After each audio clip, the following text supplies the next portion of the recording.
গিডান্স্ক Baltic সাগরের তীরের হাজার বছরের পুরনো এক বন্দর শহর। এই শহরের এক অপরিসীম ঐতিহাসিক গুরুত্ব রয়েছে।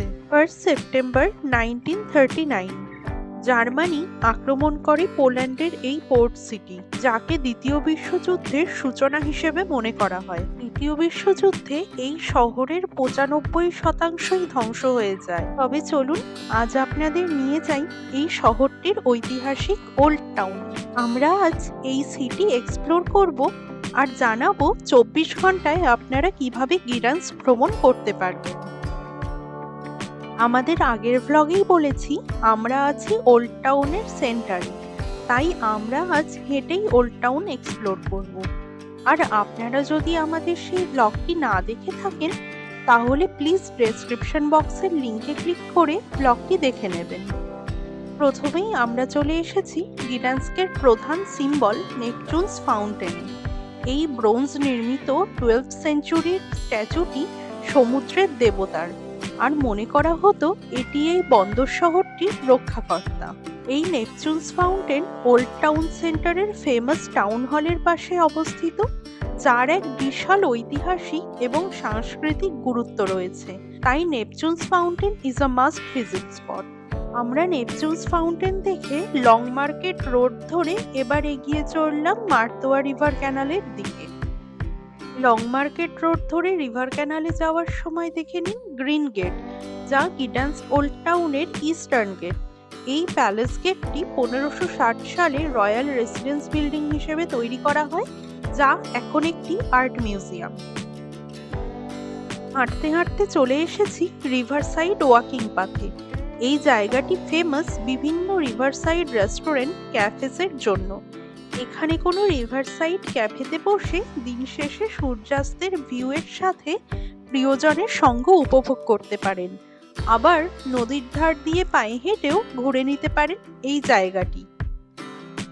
আমাদের হাতে সময় কম থাকায় আমরা রিভার ব্যাংক ধরে হেঁটে দেখে নিলাম এখানকার আরেকটি অবশ্য দ্রষ্টব্য, the old crane of national maritime museum.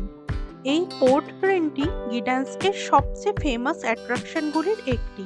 এই ক্রেনের সাথে টুইন টাওয়ারটিও যুদ্ধে গিডান্স্কের একমাত্র বেঁচে যাওয়া টুইন টাওয়ার। এই ক্রেনটি 1367 সালে তৈরি করা হয়, যা 1442 সালে পুড়ে যাওয়ায় 1442 থেকে 1444 সালের মধ্যে এটিকে রিকনস্ট্রাক্ট করা হয়। এত পুরনো এই ক্রেনটি কিন্তু 19th সেঞ্চুরি অবধি পুরোপুরি ফাংশনাল ছিল। প্রাচীন যুগের এই পোর্ট ক্রেনটি একটি বিস্ময়কর সৃষ্টি এবং আমরা রেকমেন্ড করব গিডান্স্কে এলে এটি অবশ্যই দেখুন।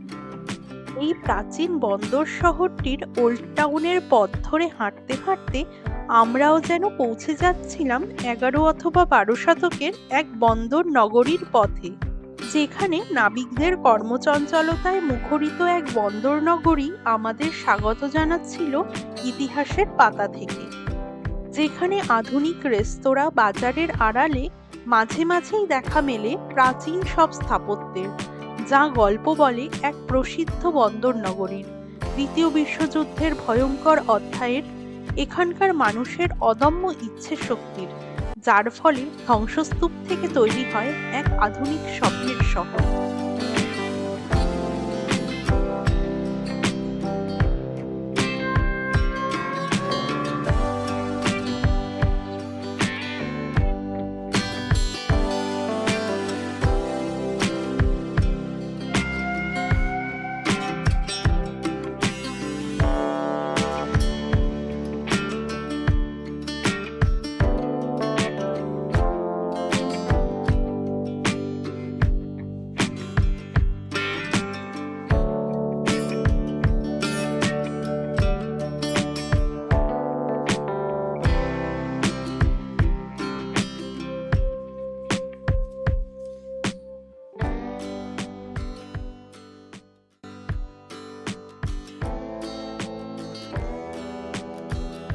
এই ওল্ড টাউনের পথে হাঁটতে হাঁটতে আমরা পৌঁছে গিয়েছি আরো একটি বিখ্যাত স্থাপত্যের সামনে।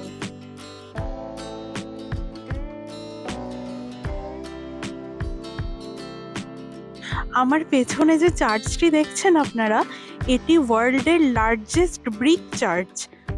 এতই বড় এই চার্চটি যে ওল্ড টাউনের যে কোনো জায়গা থেকেই এই চার্চের টাওয়ারটি দেখা যায়।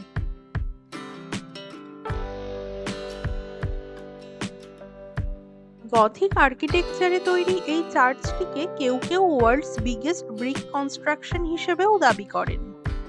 অসাধারণ এই চার্চটির ওয়াচ টাওয়ার থেকে ওল্ড টাউনের অপরূপ ভিউ পাওয়া যায়।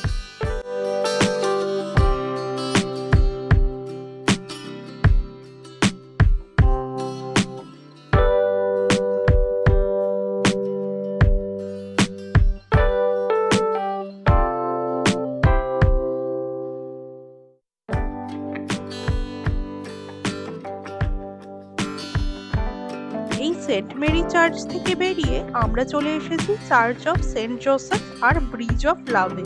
এই জায়গাটি সম্ভবত গিডান্সকের সবচেয়ে পিকচারাস স্পট।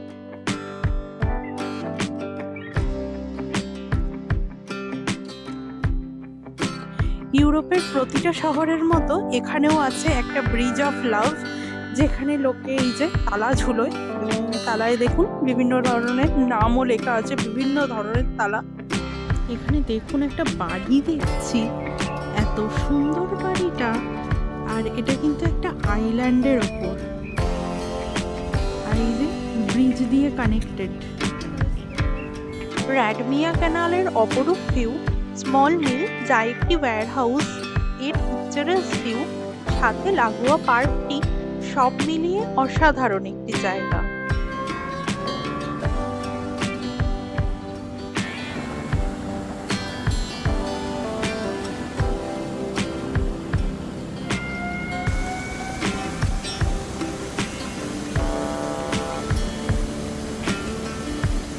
সারাদিন ওল্ড টাউনে ঘুরে ক্লান্ত হয়ে এখানে চলে আসুন।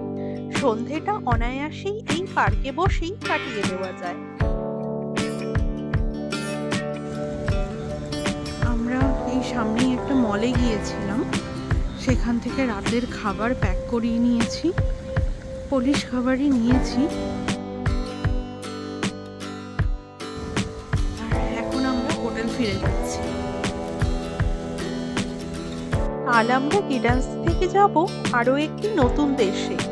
আমরা কোথায় যাচ্ছি তা জানতে হলে আমাদের পরবর্তী ব্লগ দেখতে হবে, আর তারও আগে আমার চ্যানেলটি সাবস্ক্রাইব করতে হবে আরো এরকম ট্রাভেল ব্লগসের জন্য। Till then, stay safe and keep watching my video. Follow for more. Bye.